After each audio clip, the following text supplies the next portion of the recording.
fase, idade que as mamães têm que levar as filhas para a primeira consulta ginecológica? Em relação à higiene íntima, tem algumas questões muito importantes. E esses métodos contraceptivos, o anticoncepcional, qual que é o risco? Pacientes que têm enxaqueca com aura têm um risco aumentado de fazer AVC. Climatério e menopausa. Então, o hipotiroidismo, por exemplo, ele tende a dar uma sonolência, queda de cabelo. Ela é médica ginecologista e obstetra, médica há 14 anos, especialista há 10 anos. Casada, mãe do Bruno e do Henrique. Doutora Silvia Caixeta. Eu trouxe a doutora Silvia Caixeta para esclarecer algumas coisinhas que nós mulheres, dúvidas que temos. Obrigada muito pelo convite. Eu acho super importante ter esse espaço para a gente falar sobre a saúde feminina. Doutora, qual fase, idade que as mamães têm que levar as filhas para a primeira consulta ginecológica? Essa é uma pergunta que me fazem com frequência. Na verdade, eu oriento a levar as meninas para fazer uma investigação desde antes da primeira menstruação. Por quê? Algumas das queixas mais comuns que eu tenho no meu consultório é em relação à própria higiene íntima. Entendi. Existe muito tabu em relação a como que a gente deve se higienizar. Sim. E existe essa orientação das mães de que ela não pode entrar em contato com a região íntima. E acaba que muitas vezes elas vêm com as adolescentes porque às vezes a calcinha tá ali com aquele fundinho mais amarelo. Sim. E era simplesmente uma orientação de higiene. Então o que eu recomendo? Levar as meninas, a partir do momento que elas vão entrando na puberdade, já para vir para serem orientadas. Porque o que eu faço na minha consulta com adolescente, né, essa menina que está entrando nessa fase da puberdade? Eu oriento sobre como que é a sua anatomia normal, o que é esperado para cada idade, até quando é normal ela iniciar ali, ter a primeira menstruação. E aí, geralmente, numa segunda consulta, porque eu nunca faço exame físico em adolescente na primeira consulta, que eu acho muito agressivo. Eu prefiro que elas me conheçam antes pra gente ter essa confiança. É até melhor, né? Porque dá um certo receio, que a gente fica com vergonha. Não falo. Até a gente que é mulher fica com vergonha, sim, né? E aí, o que eu faço? Numa segunda consulta, a gente não faz nenhum exame mais invasivo. O exame é só externo.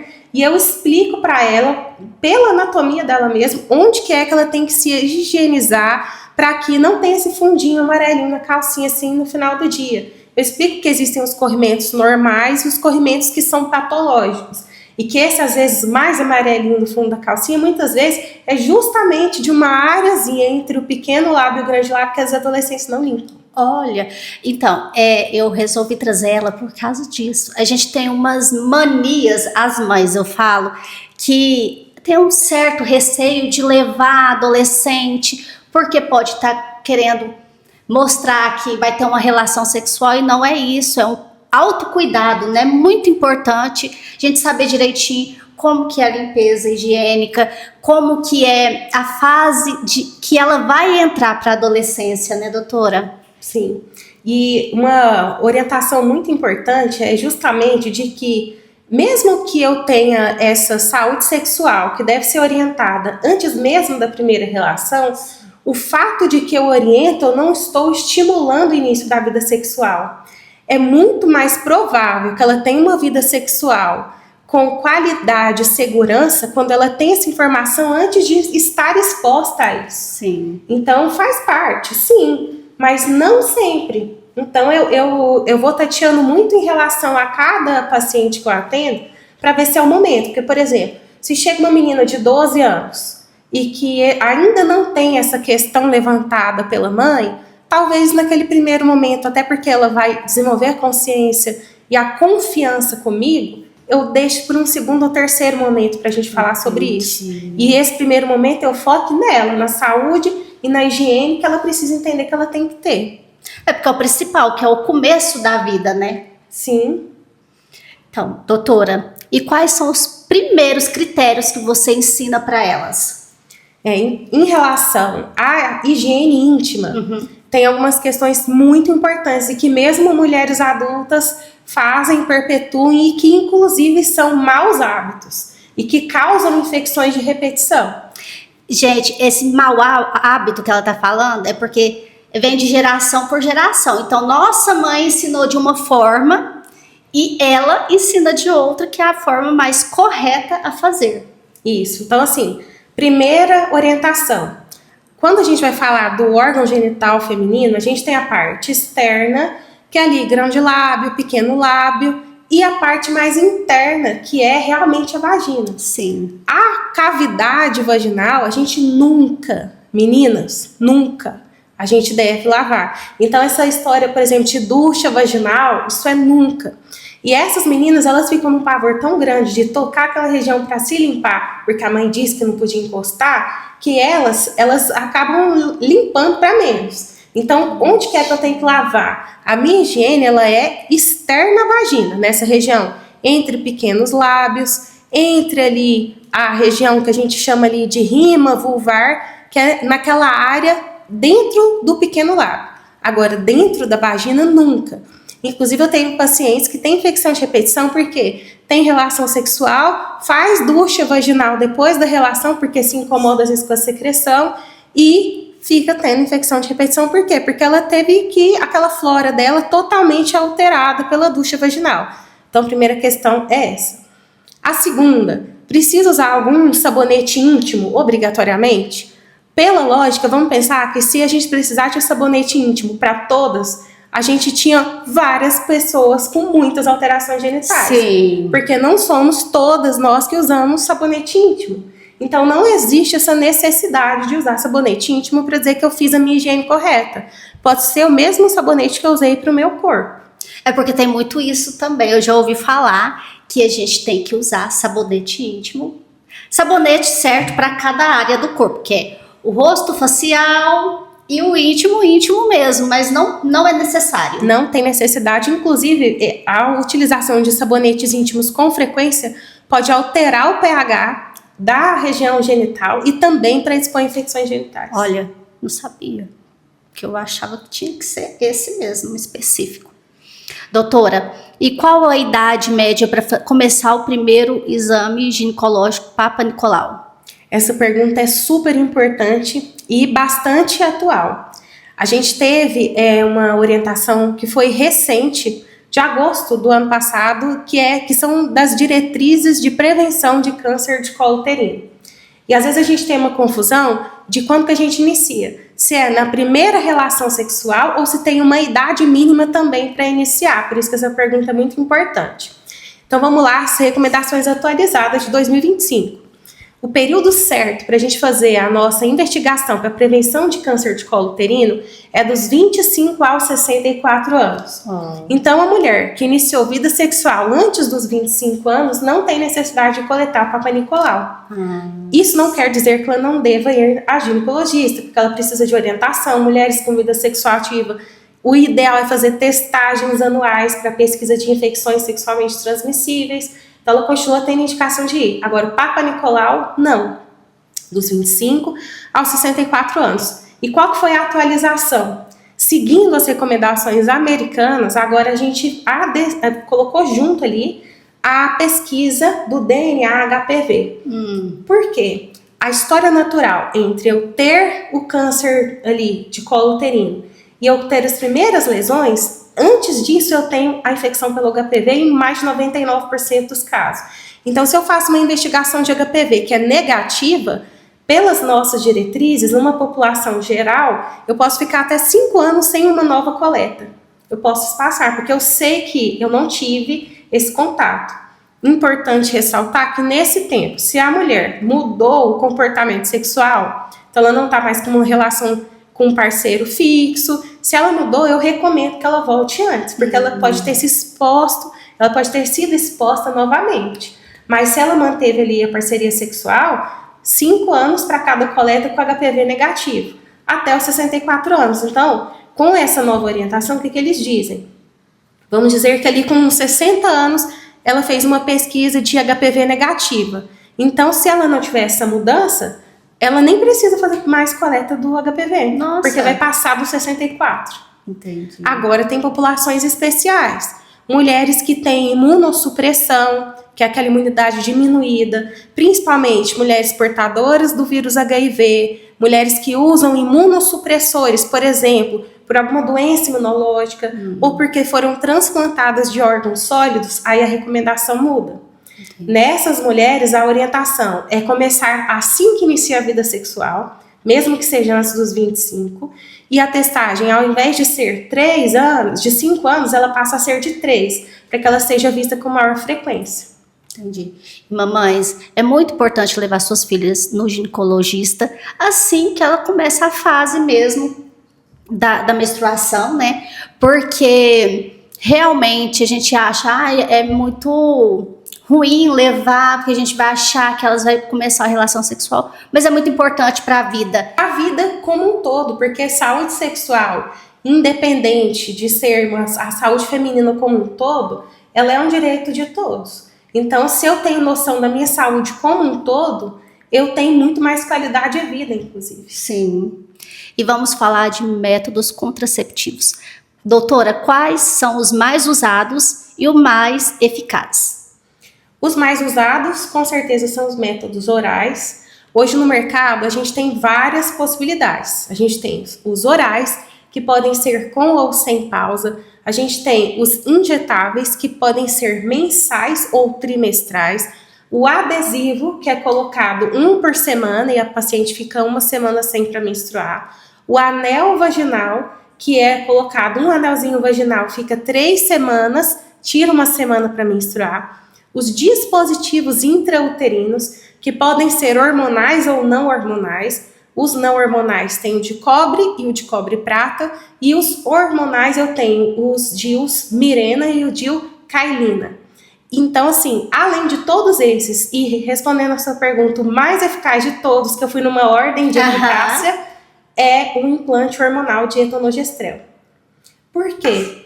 Quando a gente fala de contracepção, a gente tem um índice, que é índice de Pearl, ou como se fosse índice de pérola. O que é esse índice? Ele mostra quantas mulheres engravidam para cada 100 mulheres que usam por ano de uso. O que influencia nesse método? Principalmente se ela precisa influenciar para que o uso rotineiro dele seja mais eficaz. Porque eu tenho o uso rotineiro e o ideal. Então, por exemplo, você tem que ficar lembrando de tomar, lembrando de injetar, lembrando de trocar. Esse método tem menos eficácia percentual, porque se ela esquecer, ele já está deixando de fazer o efeito dele.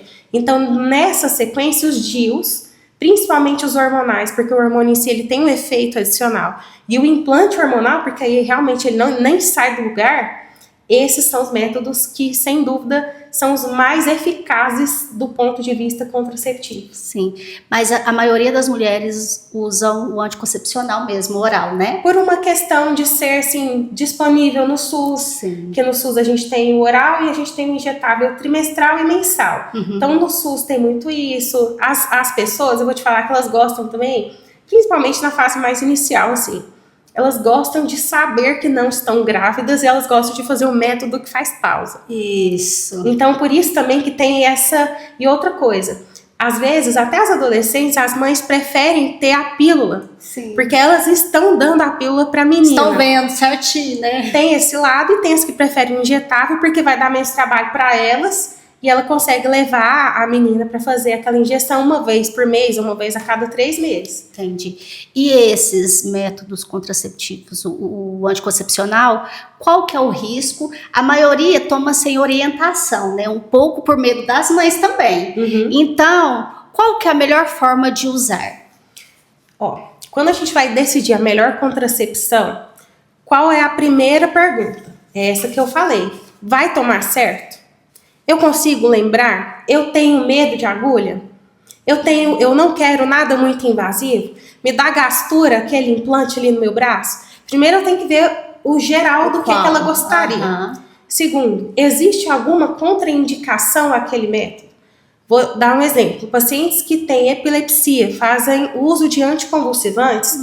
Como o anticonvulsivante ele tem metabolismo no fígado, se ela tomar um medicamento oral, por exemplo, que tem que fazer esse metabolismo no fígado para agir no organismo, ela pode ter mais risco de crise convulsiva, porque a medicação anticonvulsivante dela vai ter menos efeito. Então, a gente tem que conversar muito sobre contraindicações. Primeiro, então, ir no ginecologista, pelo amor de Deus, né? Porque a gente não tem noção dessas coisas que podem acontecer. Sim. Além disso, existem outras contraindicações, principalmente no caso dos métodos orais, há, por exemplo, história de trombose.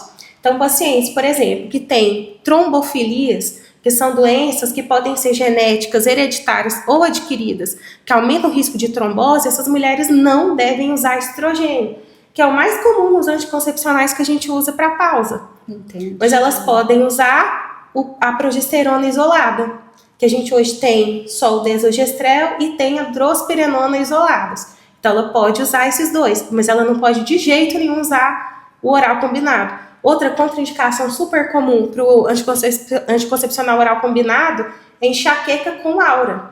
Enxaqueca é super comum. Pacientes que têm enxaqueca com aura têm um risco aumentado de fazer AVC, derrame. Então, essas mulheres que têm enxaqueca com aura, o que é a aura? É aquele sintoma que vem mais agudo, dura algumas horas, que tem alteração visual, por exemplo, de estrelinhas, né, que a gente fala de escotomas. Essas mulheres não podem usar anticoncepcional oral combinado porque elas têm um risco aumentado de fazer AVC com o anticoncepcional. E você falando do anticoncepcional combinado... Estrogênio e progesterona. Todos os que fazem pausas maiores, de 21 comprimidos para 7 dias, são combinados. Hoje a gente tem a drospirenona, que faz pausa de 4 dias, que é o único que é só progesterona que faz essa pausa. Então os outros não podem ser utilizados. Outras contraindicações em relação aos métodos, por exemplo, os DIUs. As mulheres que têm história de endometriose não podem usar de forma alguma DIU de cobre nem cobre e prata. E isso, ela não precisa ter um diagnóstico fechado. A gente sabe que hoje existe um atraso que pode chegar a 13 anos de mulheres sofrendo com endometriose que não foram oportunamente diagnosticadas, mas que já tinham uma história menstrual super sugestiva, de menstruação intensa, com muita cólica, sempre usando aquela bolsinha de água quente, e ela tem uma endometriose que ela não diagnosticou. Essas mulheres também não devem usar. Já o DIU Mirena é usado como tratamento para elas. Então você vê que uma mesma situação, ela pode ser aí de uma contraindicação para uma indicação, depender do método que você usa. Então assim, eu coloco a orientação contraceptiva, ela é super individualizada. Não existe receita de bolo, não existe o melhor método. Existe o melhor método para você. Nossa, é muito importante. Nossa, eu tô amando trazer ela aqui, porque até dúvidas minhas que eu achava que estava certa, a gente conversou ali antes, você tem noção do que eu fiquei já sabendo aqui. Doutora, eu tenho enxaqueca, você falou aí, ó, eu nem sabia. Então, talvez o remédio que eu tomo já me faz mal, porque eu tenho enxaqueca muito forte, muito forte. E assim, é daquelas que fica vendo estrelinha mesmo, que eu tenho que ficar fechada dentro do quarto, sabe? E eu vou ter que me orientar mais sobre isso aí, doutora. Vou te chamar lá no meu consultório para a gente poder fazer essa orientação mais individualizada, porque você vê como que é importante, né? Olha. Um assunto tão banal como contracepção, não é, né? É super importante, envolve toda a sua saúde. E talvez pode estar piorando por causa disso, que eu estou usando o anticoncepcional errado. Olha que maravilha trazer ela aqui, porque a gente nunca pensa nessas partes. Realmente, eu acho super importante. Sempre que chega uma mãe, uma mulher mesmo, na idade fértil, que quer se proteger, eu explico muito isso. E a contracepção, ela vai, e uma questão até importante que eu falei até no programa da Mônica Cunha, a gente acha que depois que começa o calorão tá resolvido. Eu paro de tomar meu contraceptivo e eu fiz um alerta muito importante. Por quê? A gente não pode parar de usar método contraceptivo achando que só porque o meu calorão veio, eu não tenho reserva ovariana mais. Então, é outro alerta que eu faço aqui, porque a segunda fase da vida que a gente mais tem gravidez indesejada, ou indesejada não nesse termo, mas não planejada, é quando a gente está depois dos 40. Porque a gente acha que já não está fértil mais, que ainda mais depois que começou o calorão, que a gente já não está mais fértil. Mas, na verdade, qual que é a recomendação? Para as mulheres que não usam nenhum método, a gente tem que aguardar 1 ano da menstruação ter parado, após os 50 anos, pra gente falar que já tá confiável de não engravidar mais. Olha. E abaixo dos 50 anos, 2 anos sem menstruar para ter certeza. E nas mulheres que já usam algum método contraceptivo, a depender do método, a gente pode fazer a dosagem do FSH. O FSH, que é o hormônio folículo estimulador, folículo estimulante, ele acima de 30, ele dá essa mesma ideia da parada da menstruação. Ele acima de 30, em 2 medidas, por 2 anos, abaixo dos 50, por 1 ano a partir dos 50, aí sim eu posso parar de tomar minha contracepção. Olha, porque aí faz 40 anos já fala, agora parou a menstruação, vou parar os remédios, vou parar tudo, né? E não é, porque a gente não tem noção, por isso que é muito importante ir no ginecologista e perguntar, porque é a vida inteira de uma mulher, não é só o começo da vida, aquela primeira consulta, não, é a vida inteira. Sim. Olha, como Com que é certeza. importante. E sobre o anticoncepcional, que a maioria usa, que é o remédio, né, a pílula, é falha ou é falta de orientação a maioria das gravidezes? Eu vou te falar que é um mix. Por quê? Eu acho que existe uma falha percentual mínima que a possibilidade de engravidar usando um contraceptivo oral ela é muito baixa. Só que ela depende muito da pessoa que está tomando. Então tem um fator humano aí que complica. O que é que eu vejo que são os principais motivos das pessoas que tomam anticoncepcional ficarem grávidas, sem planejamento? Número 1, tomar errado mesmo. Eu tomo todo dia às 8 horas da noite e aí eu esqueci, fui passear, não tomei. Se eu faço isso uma vez e lembro de tomar rapidamente, com menos de 12 horas que eu esqueci, tudo bem. Mas se eu já faço isso 2 vezes, eu já não tenho a proteção naquela cartela mais. Tem que ser E as meninas fazem isso com frequência. Isso. Outra coisa muito importante que o pessoal menospreza. Se eu tomei o anticoncepcional, nesse período de 12 horas eu vomitei, ou tive um quadro de diarreia, talvez ele não tenha funcionado para você. Você não teve o efeito daquela pílula que você tomou. Mas então você teria que tomar de novo depois desse evento. Então, e isso não é orientado com frequência nos consultórios.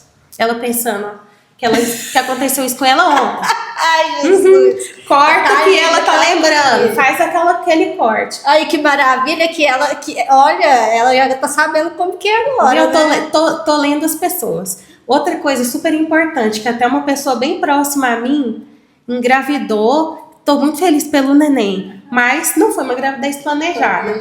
Na troca do contraceptivo. E ela sabe, quando ela vê o podcast, que ela também é minha fã, me acompanha, ela vai saber. A gente tem que ter muito cuidado na troca do contraceptivo. Olha. Quando a gente olha lá na bula, o que a bula fala? Sempre que você trocar o estímulo hormonal, você tem que ficar pelo menos 15 dias usando o método de barreira. Porque você mudou o estímulo hormonal. Então você tem que tomar os 2, 15 dias. Por 15 dias, vou sugerir aqui, você estava tomando um oral contínuo, você trocou por um outro lá, que é um oral com pausa. Medicamentos diferentes. Nessa troca, quando você começou a usar o próximo, você tem que ficar os primeiros 15 dias desse seu novo contraceptivo usando preservativo. Eu sou medrosa, eu mando deixar 30 dias. Eu falo, a primeira caixinha você vai usar o contraceptivo. E aí o que acontece? E aí ficou grávida. Ai, Senhor. Mas foi por falta de quê, na minha opinião? De orientação. De orientação. Aí eu já acho, eu vou puxar para aquela falha que não é da paciente. É falha de orientação mesmo. Até briguei com ela, falei, mas você me conhece, por que você não falou comigo? Eu falei, ok, agora a gente sabe. Outra coisa super importante, usuário de DIU. Vou falar alguma coisa aqui que pode ser um pouco polêmica, tá? Mas que tem orientação para fazer. Toda mulher que faz uso do dispositivo intrauterino deveria fazer um toque vaginal em si mesma, pelo menos uma vez a cada 2 meses, para saber como que tá o fio do DIU lá no colo do útero. A gente acha que a vagina tem um comprimento longo, mas uma vagina em repouso lá na minha casa, quietinha, ela vai ter ali em torno de 10 centímetros de comprimento ou menos. Então eu fui lá no banheiro, fui tomar banho, eu posso fazer um toque vaginal, sentir o fiozinho do DIU. E é bom para você ter uma referência, fazer isso desde tipo, quando você colocou. Né? Se você sente que o fio do DIU ficou muito grande, provavelmente o DIU tá saindo do lugar. Se ele some, ou ele tá só mais interno, ou ele pode inclusive ter feito uma rara complicação que é ido para sua cavidade abdominal. E você precisa de cirurgia se isso tiver acontecido. Nossa. Das duas formas você pode ficar grávida, porque ele não tá bem posicionado. É porque eu tive DIU muitos anos atrás. Eu sentia muita dor, a gente inchava, minha barriga doía. Eu não entendi, eu fui no médico de novo. Ele tava virado, o DIU virou e eu não sabia. Então o que eu tava sentindo é porque ele virou. Sim. Por isso que ele também não é o método mais eficaz. Porque você precisa estar acompanhando a posição dele. Se ele sai de dentro da cavidade abdominal, ele tem que estar naquela posição das hastes esticadas, sem estar penetrando na parte muscular do útero e acima do orifício interno do colo. Se ele não estiver nesse lugar, ele não está funcionando. Senão daqui um dia nasce igual aqueles vídeos que a gente vê. O nenenzinho com o DIU na mãozinha, na cabeça. Inclusive, tem uma paciente também que essa semana me mandou ultrassom. Mas eu suspeitei, porque eu vi o fio do DIU muito grande. E já mandei usar o injetável mensal, porque ela tem uma previsão de engravidar com menos de 1 ano. Então a gente prefere um método que fica mais fácil de tirar, que ela não tem que investir um valor maior, sendo que ela não vai usar o mínimo de tempo que justificaria aquele investimento. Mas tava lá o DIUzinho dela assim, ó, quase indo embora. Só que essa eu não deixei, né? Essa a gente segurou. Mas por quê? Porque ela tava se cuidando. Porque ela tava preocupada, sendo acompanhada, né? Olha como é importante, porque a gente só pensa em poucas coisas, não pensa em todos esses detalhes que são muito importantes. Porque assim, eu amo minha filha, mas também não foi na hora certa. Então a gente vê que filhos são para a vida inteira, não adianta, é só na hora que tá nenenzinho. Não, é a vida inteira. Então tem que tomar esses cuidados muito mesmo para não acontecer igual aconteceu comigo e com muitas mulheres que acontece. Inclusive, você falando sobre filhos, esse planejamento familiar, vou puxar daí. Eu sempre oriento as mulheres. A gente deveria fazer uma consulta pré-concepcional antes de conceber. Por quê? Tem várias questões que eu tenho que ajustar. Não é só parar meu anticoncepcional e engravidar. Sim. Eu tenho as vitaminas que eu tenho que ajustar. Olha. Eu preciso ver como que tá a minha vacina. Que algumas vacinas eu preciso fazer antes para proteger, porque eu não posso fazer quando eu estou gestante.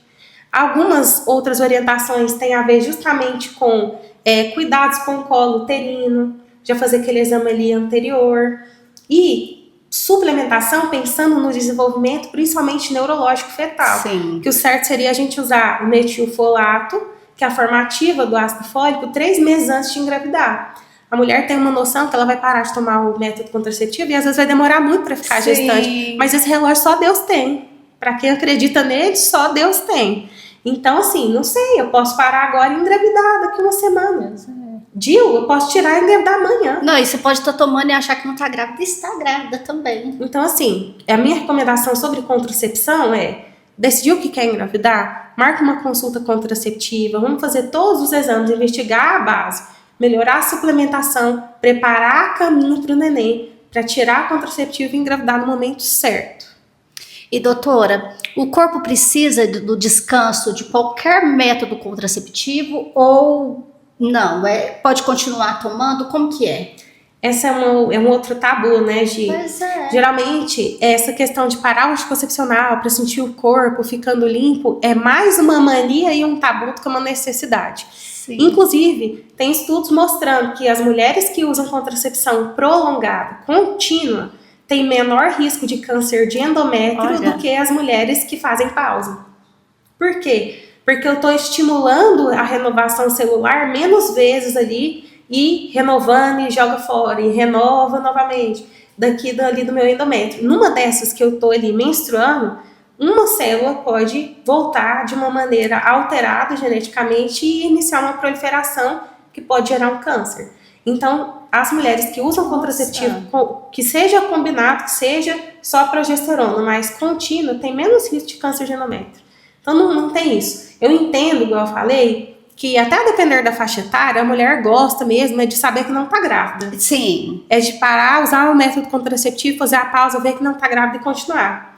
mas não tem necessidade de fazer isso. E digo mais, a depender da situação da mulher, tem indicação de ser contínuo, principalmente nas enxaquecas, porque essa queda hormonal pode precipitar uma crise de enxaqueca. Entendi. Nas pacientes que têm endometriose, porque cada ciclo menstrual que ela tem uma menstruação novamente, pode aumentar os focos de endometriose e ainda piorar os que já existem. Então tem essas situações aí também que são importantes. Porque eu uso remédio contínuo e agora descobrindo que é melhor para mim, pro meu caso, né? Mas talvez eu estou usando o errado, que eu não sabia dessa progesterona, parte. tem só que ajustar.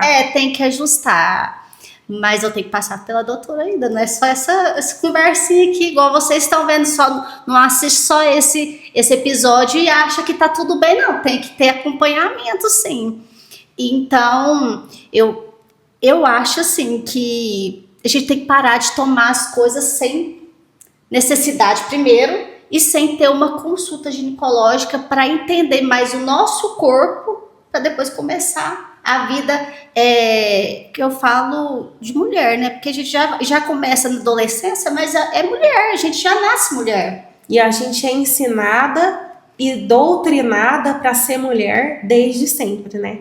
Isso. É o que a gente estava conversando. A gente acumula tantas funções como mulher e é tão cobrada de ser eficaz e comprometida e produtiva por mais funções que você acumule sendo mulher, né? Isso. Que assim, a gente tem que se cuidar, fazer por nós e no final das contas a gente tá lá nessa função e nessa sobrecarga que é ser mulher, né? Sim. Se a gente tem alguém ali, né, nosso marido, né, alguém do nosso convívio para ajudar, ótimo, mas a gente ainda vai ter essas funções. Então a gente tem que estar bem, a gente tem que ser número 1, eu falo isso para várias pacientes, que até pegam muitas funções para ajudar outras pessoas. Sim. É o alicerce que vai ceder.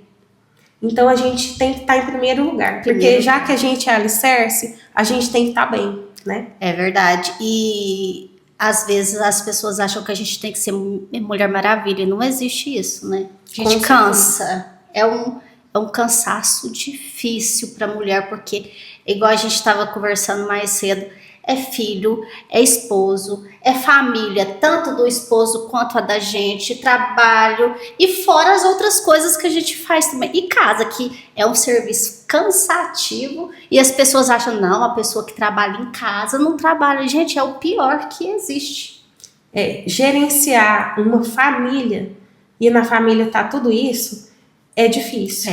Se posicionar e não deixar de perder o senso de quem nós somos no meio de tudo isso também é muito difícil. Eu estava comentando com você que eu estou nessa fase com o meu menorzinho de 2 anos, me reinventando como mulher, entendendo mais ou menos em qual lugar que eu estou para ser o melhor que eu posso por mim, não só pelas outras pessoas, mas em cada função que eu tenho. E até os 2 anos, existe estudos falando sobre isso, até os 2 anos a gente fica meio que nessa neblina, assim, até onde eu vou, o que eu sou, como que eu vou me reposicionar dentro do meu meio. Então, assim, só passando para poder falar e dar o meu abraço para todas as mulheres, principalmente essas mães que têm essa dificuldade de se reinserir, de se reinventar e de ser feliz assim, né? Porque eu entendo que vai chegar essa hora que os filhos também vão. Sim. E a gente fica.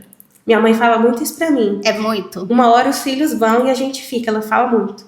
Então a gente tem que continuar entendendo qual é o nosso lugar, né? Fazendo tudo acontecer sendo eficaz na medida do possível, do que a gente aguenta, mas a gente tem que ser alicerce, tem que estar em primeiro lugar. Sim, e se a gente não estiver bem, não tem como a gente cuidar do outro também. Com certeza. Né?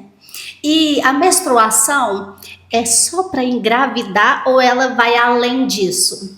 Então, a menstruação, ela na verdade é um evento do nosso organismo que mostra que eu não consegui engravidar naquele ciclo.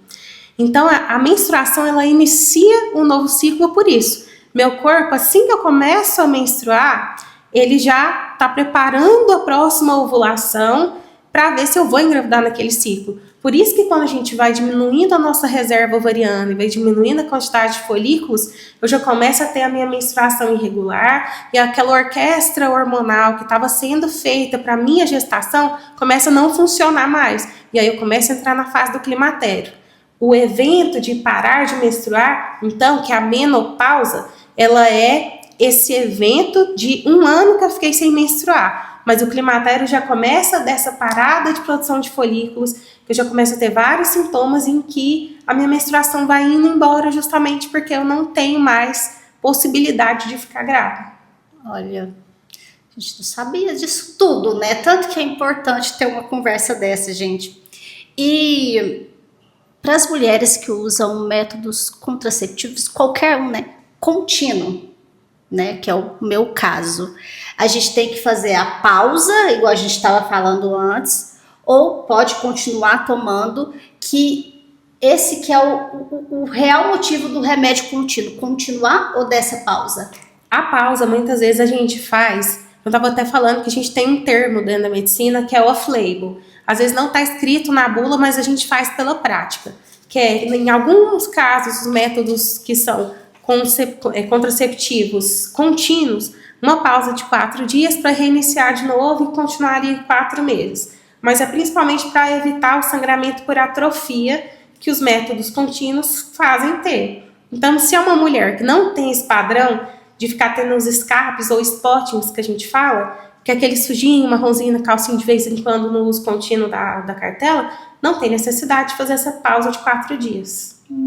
E você sabe uma coisa importante que eu lembrei? Eu já vi muita mulher achando que quando faz a pausa para menstruar do contraceptivo, acha que vai ficar grávida porque não tá tomando. Nossa! Isso não é raro, viu? Só que não tem nada a ver. Ela fez a pausa, mas ela estava tomando os 21 dias de comprimido. Entendi. Então ela não vai ficar grávida naquela pausa. Ela vai menstruar, provavelmente, porque pode acontecer de alguns anos depois a menstruação vai ficando bem menor nessa pausa, mas ela não vai ficar grávida porque ela tá na pausa, tá? E eu, por exemplo, eu tomo contínuo, eu tomo 8 meses, aí eu paro achando, vou dar o tempo de dar uma limpeza e volto a tomar novamente. É certo? Como que é? Não é errado, mas tem uma pegadinha que é o dia que você vai voltar a tomar. Sim. Nunca faça uma pausa maior que 7 dias. Pausas maiores que 7 dias, você vai reiniciar de tomar a sua medicação e o seu corpo, lembra que eu falei que ele já tá ali, ó, programando a próxima ovulação? Sim. Você vai tomar anticoncepcional e vai ovular do mesmo jeito. Então são 7 dias. É o máximo de pausa que pode fazer. E outra coisa que eu, pra mim também seria, eu posso continuar, igual eu falo, 8 meses, paro e depois volto a tomar de novo. Ou não? Posso continuar 1 ano, 2 anos, continuar? Pode tomar contínuo. Olha que beleza. Não tem indicação de fazer pausa. Gente, porque o tal da menstruação é a pior coisa que existe pra gente que é mulher. O que eu oriento é assim, mesmo os anticoncepcionais que são de 21 comprimidos, eles podem ser tomados de forma contínua. É só você tomar a próxima cartela, isso que eu falo de uso off-label.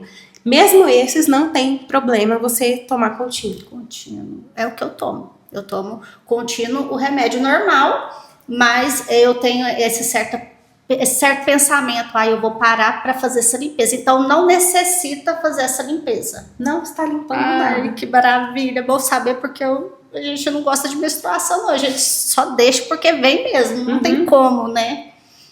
E vamos falar de climatério e menopausa. Porque, assim, as mulheres ficam esses temidos, né? Porque são os dois. Começa no climatério e estende até a menopausa.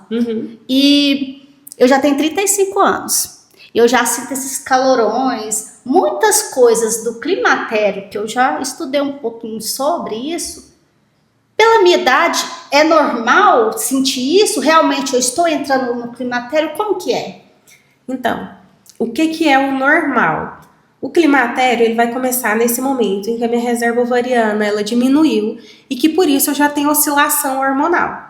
O mais comum é começar a partir dos 40 anos o climatério. A menopausa é mais comum entre 45 e 55 anos, que é esse fenômeno de parar de menstruar por 1 ano ou mais. Isso é a menopausa, então a gente não fica na menopausa. A gente tem a menopausa e fica no pós-menopausa depois, que aí vai se estender por toda a nossa vida, certo? Então, assim, quando eu tenho um quadro em que já está acontecendo isso antes dos 40 anos, a gente fala que é uma insuficiência ovariana precoce. Só que é muito importante diferenciar os sintomas, porque eu posso ter algumas outras alterações que vão fazer sintomas que a gente chama ali de hipoestrogenismo, que é do estrogênio às vezes mais baixo, e que são simuladas por outras doenças. Então, eu posso ter alterações principalmente de tireoide. Então, o hipotiroidismo, por exemplo, ele tende a dar uma sonolência, queda de cabelo, essa astenia, né? Esse paradão, esse mal-estar, essa falta de coragem, vamos dizer assim, queda de unha quebradiça, né? A queda de cabelo que eu já falei. A própria alteração hormonal da tireoide pode deixar a menstruação irregular. Então, outra alteração que pode acontecer são alterações do hormônio prolactina, que a prolactina aumentada também faz esse efeito. E sim, eu preciso fazer o diagnóstico diferencial com essa insuficiência ovariana precoce quando está antes dos 40 anos. Que aí vai envolver principalmente esse diagnóstico diferencial com essas pesquisas, né, laboratoriais, que é do hormônio da tireoide, principalmente, o FSH, que é o hormônio que é estimulador de folículo, e com o hormônio da prolactina.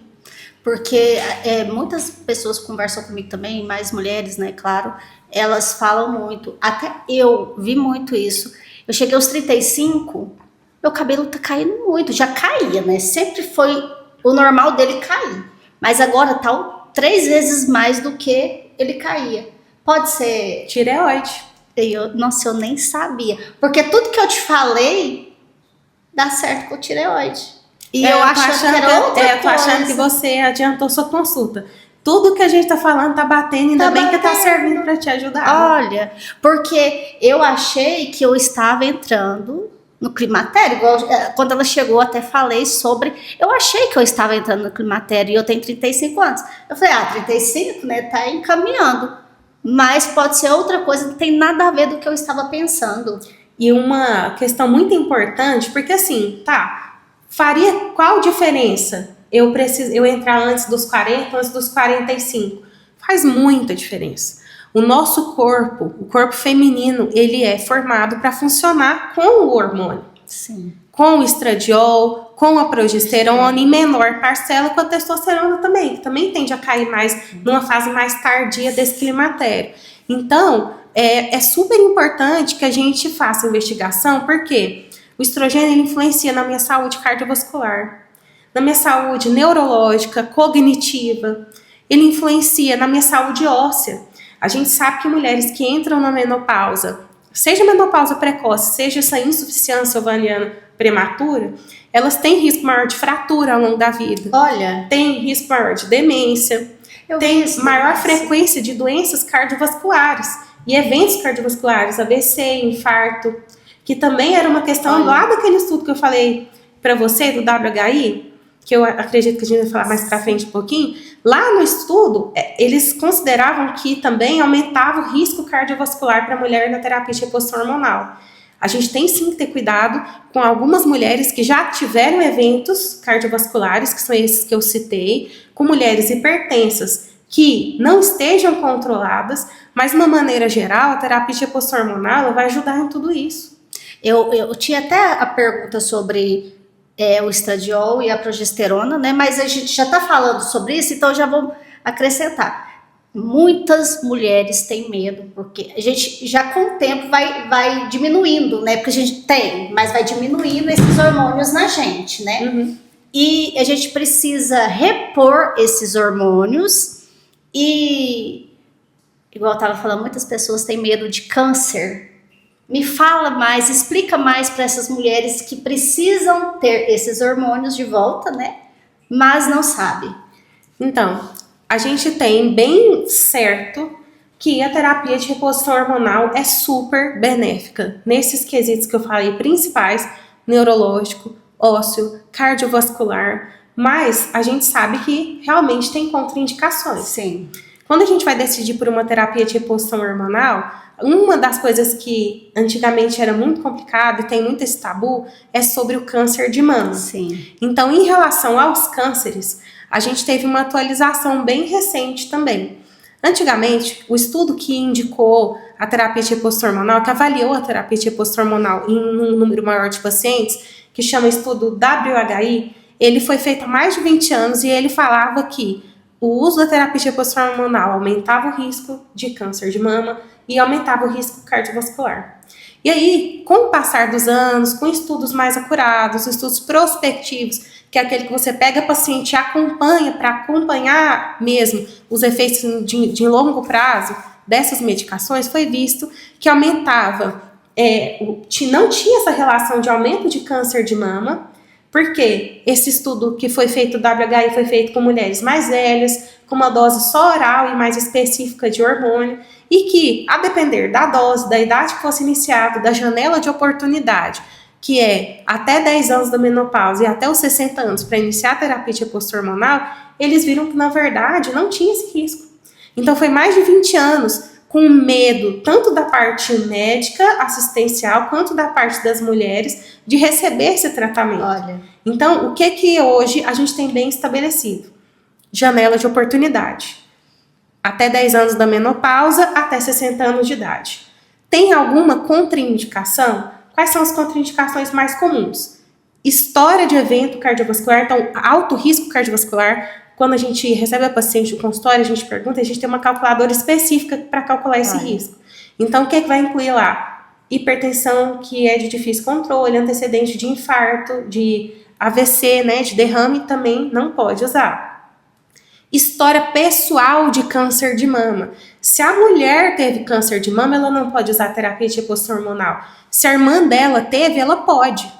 O risco é em relação à mulher, não em relação à família. Porque tem muito isso, né? As pessoas têm muito medo disso. Outras coisas que influenciam são situações em que a mulher tem risco maior de trombose, porque todo hormônio a gente fala de trombose, né? Sim. Inclusive lá nos anticoncepcionais, que você tinha me perguntado, alguns anticoncepcionais podem ter um risco maior de trombose. Quanto maior a dose, maior o risco.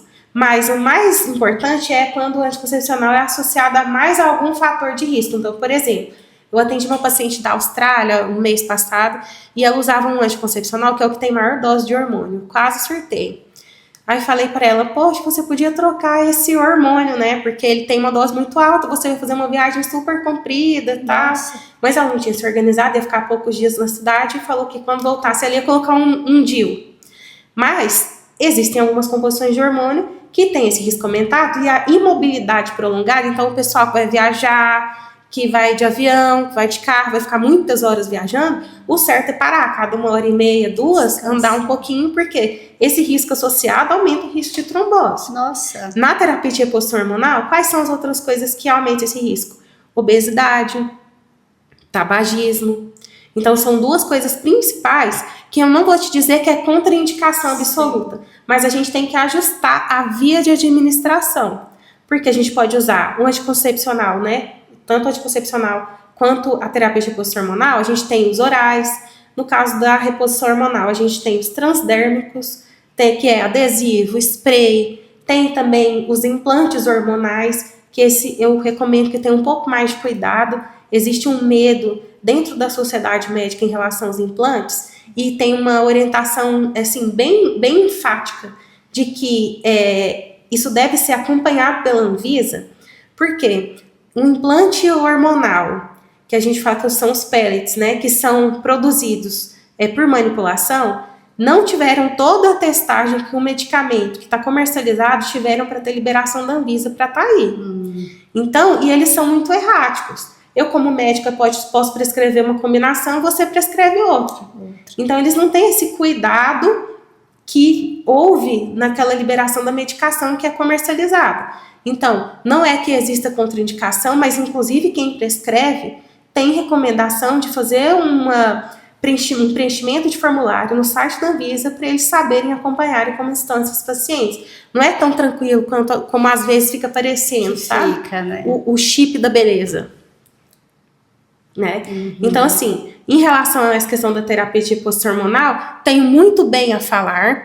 Acho que precisa ser muito individualizada, tanto composição, porque existem várias doses, Sim. quanto via de administração, porque algumas são melhores em determinadas condições. Por exemplo, triglicérides. Uma mulher com triglicérides maior que 250 é totalmente contraindicado via oral. Pode piorar. E o triglicérides muito alto aumenta o risco, inclusive, de pancreatite. Olha. Então, a gente tem que avaliar. Não é receita de bolo, não é o que a sua amiga usa, que você vai usar porque ela tá ótima. É muito individualizado. Sim, por isso que eu fiz bastante perguntas sobre métodos contraceptivos, porque a maioria das pessoas tomam sem orientação. Eu vou tomar porque eu posso engravidar. Eu vou tomar só começar aqui, depois eu mudo. E não é assim. Tanto que agora eu fiquei sabendo até da minha dor de cabeça, que assim, enxaqueca que é exagerada, que eu não tinha noção nenhuma. E o quão é importante a gente ir no médico e saber certo o que a gente tem, o que a gente pode tomar, o que a gente não pode tomar. Sim, mas isso faz parte de uma consulta muito ampla. Uma consulta que não cabe em 15 minutos. Sim. As minhas pacientes sabem. Eu quero que elas comentem aí depois, viu? Porque a minha consulta não dura 15 minutos. Olha. Eu não consigo oferecer um cuidado para você sem entender o seu contexto, sua história prévia, o que você espera, o que você entende sobre o que eu tenho para te propor. Não tem como. Uma consulta de 15 minutos não cabe toda a sua vida, entendeu? Então, assim, não tô falando de mim, mas eu oriento que vocês observem como que é que vocês estão sendo ouvidas. Não tem como você ser tratada da maneira adequada se a pessoa que está te tratando não entende a sua necessidade, o seu contexto. Sim. Isso é muito importante. Gente, tá gostando do episódio? Aproveita, curta, comenta, compartilha, porque é muito importante para mim, para você, que eu sempre trago coisas boas aqui, porque é uma orientação que a gente precisa muito, né, doutora? Com certeza. Eu queria que você deixasse um recado importante para esses mulherões aí de casa. O que é importante, o que você pode falar assim, não, isso aqui é essencial. Vou fazer um recado que vale para todas as idades. Sim. Olha, eu já disse aqui, né, que nós como mulheres, nós somos meio que doutrinadas a vida inteira. Então eu vou dar um recado de sejam livres, se cuidem, sejam prioridade na vida de vocês. Eu falo isso muito no meu Instagram também. Tenham um cuidado de excelência, saibam como ser tratadas da maneira adequada e participem das decisões que são tomadas para vocês. Porque vocês são a prioridade. Então vocês têm que saber exatamente como vai funcionar, qual que é o efeito que aquilo pode causar e se isso se adequa à sua realidade. Não existe receita de bolo na ginecologia. Existe conversa, acolhimento, segurança e existe essa conversa de amiga aqui. E é a melhor conversa, né? Você ter uma amiga para poder falar o que necessita realmente. E doutora, vamos fazer um bate-bola aqui, que eu acho que essa primeira pergunta, muita mulher quer saber. Como melhorar a libido? Então, a libido, ela é o pico lá da pirâmide que vem depois de várias coisas. Eu brinco, né, que a libido, ela começa de manhã. Se o seu marido já te deu um cafezinho ali de manhã, se ele foi fazer ali, ó, essa é pro meu marido, tá? Se ele já arrumou ali a mochilinha dos meninos pra escola, a libido já tá começando ali, ó.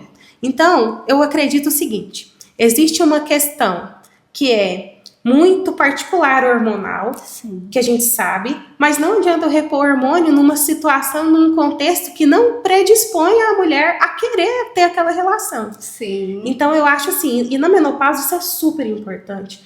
A menopausa, ela é um momento que a gente está se reinventando. Muitas vezes a mulher, ela chega para mim no consultório, ela fala, doutora, eu tô com muita dificuldade com a minha família, qualquer Sim. coisa eu tô explodindo, eu choro, eu não tô me vendo, eu não tenho mais a condição de raciocinar no meu trabalho que eu tinha antes. Às vezes eu vou para um lugar porque eu fui para a cozinha, não sei o que eu tô fazendo lá. Então, assim, é um momento que a mulher está se descobrindo, Sim. é um momento que ela está entendendo que muitas vezes ela não tem ajuda nem médica, nem da família, e que realmente as pessoas não estão sabendo lidar. Eu falo que parece muito com as transições que a gente tem quando a gente tem filho mesmo. Aquele primeiro momento que a gente acabou de ter o filho, a gente não sabe como que é ser mãe, os hormônios acabaram de dar aquela queda brusca, seu corpo está ferido, literalmente, Sim. seja por onde foi a via do seu parto, seu corpo está ferido, e você tem uma demanda gigantesca e você não é a prioridade para quase ninguém. E aí as pessoas esperam da gente a gente ser especial e ser a mesma pessoa de antes. E não existe isso. Eu gosto de usar esse comparativo porque é muito real. Só que a menopausa ela vai continuar. Porque depois que a gente entra na menopausa, a gente sai dela, é depois que a gente morre. Isso é todo o resto da minha vida. Eu não posso ter uma qualidade de vida pro resto da minha vida. Se a gente pensar que eu entro na menopausa com 45 e que a idade ali da mulher, né, a perspectiva de vida é até os 85, eu vou ficar 40 anos sofrendo, quase metade da minha vida sofrendo porque eu entrei na menopausa, isso tá errado. Então eu acho assim, a libido, ela é um dos fatores que são muito realmente afetados pela menopausa, mas existem várias possibilidades de tratamento. E a conversa em casa é muito importante. E doutora, menopausa é o fim ou o começo? A menopausa é o começo de uma fase nova que tem tudo para ser excelente na vida da mulher. Nunca o fim. E qual é o desafio no seu profissional? O meu desafio, eu vou dizer que é desconstruir as ideias que as mulheres têm em relação a ser essa mulher menopausada que tem que aceitar o seu lugar escondido da sociedade. Porque hoje, vamos combinar, que hoje, ainda mais com a perspectiva aí de nascimento de menina cada vez mais, a gente é prioridade em qualquer fase da vida e vai ser mais ainda na fase da menopausa. Então, eu ouvi hoje uma paciente, ela me pedindo indicação, eu falei, olha, eu não sei quantas pessoas que atendem esse plano específico que vão saber lidar com a menopausa. Ela falou, pois é, doutora, eu vejo muito obstetra, vejo poucas pessoas atendendo menopausa, esse momento da vida devia ser mais priorizado. Eu falei, realmente. Mas como eu te disse, tantos estudos que eu falei aqui, né, que tudo muda tanto, assim, com tanta frequência, a mulher precisa de alguém que desconstrua essa noção, entenda riscos, benefícios, indicações, contraindicações, vias de administração para se adequar a cada contexto, inclusive para a mulher que não pode usar o hormônio. Porque a mulher que não pode usar o hormônio, a vida dessa daí não acabou, não. Ela tem opções também. E para os homens, né, entendam suas mulheres também, que é uma fase pior que a outra, né, mais difícil, e a gente também não conhece o nosso corpo 100%, não sabe o que está por vir, né? Com certeza. É um autoconhecimento e uma colaboração de quem está junto, né? É. E o que é Deus para você? Tudo. Ai, eu vou até chorar, se eu falo de Deus eu choro. É maravilhoso. Eu vou falar assim, ó. Tudo na minha vida é muito pautado pela fé. Vou chorar mesmo. Tem risco de eu chorar. Deixa eu respirar. Não, mas como é lindo ela falar desse jeito. Você vê quando ela fala de Deus, que é o maior da nossa vida. Olha como que ela fica. Tô arrepiadinha aqui de você me fazer essa pergunta. Tinha que ser bate-bola. Porque você não tem que raciocinar sobre isso, né? Entendi. É sobre isso. Eu acho assim. Eu acredito muito nele. Eu acredito que tudo que acontece na vida é orquestrado por ele.